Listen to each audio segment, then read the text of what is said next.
লাড্ডু খেতে কম বেশি আমরা সবাই ভালোবাসি, সেটা যদি নারকেলের হয় তাহলে তো আর কথাই হবে না। সামনে দুর্গাপুজো চলে এসেছে, আপনারা কিন্তু বানিয়ে নিতে পারেন।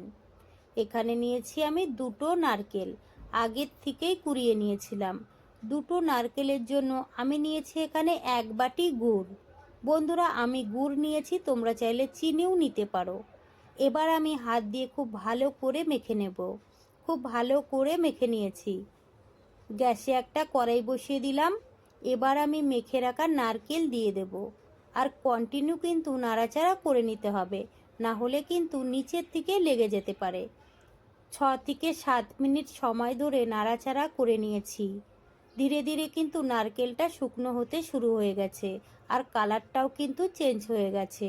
এবার দিয়ে দেবো 1 প্যাকেট গুঁড়ো দুধ।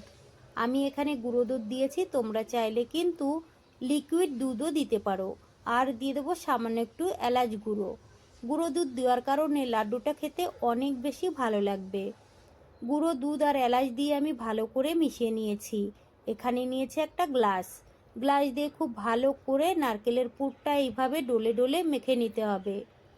এইভাবে ডলে ডলে মেখে নিলে কিন্তু নাড়ুগুলো গোল করার সময় খুবই সুন্দরভাবে গোল হবে। খুব ভালো করে এইভাবে মেখে নিয়েছি। নারকেলের পুরটা কিন্তু একদম রেডি হয়ে গেছে। এবার আমি গ্যাস অফ করে নামিয়ে নেব। তারপরে কিন্তু লাড্ডুগুলো বানিয়ে নিতে হবে। বন্ধুরা, গরম গরম অবস্থায় কিন্তু লাড্ডুগুলো বানাতে হবে। এইভাবে হাত দিয়ে একটু গোল করে নিতে হবে। দেখুন বন্ধুরা, একটা কিন্তু রেডি হয়ে গেছে, আর কত সুন্দরভাবে গোল হয়েছে। সেমভাবে আরও একটা দুটো আমি বানিয়ে দেখাবো।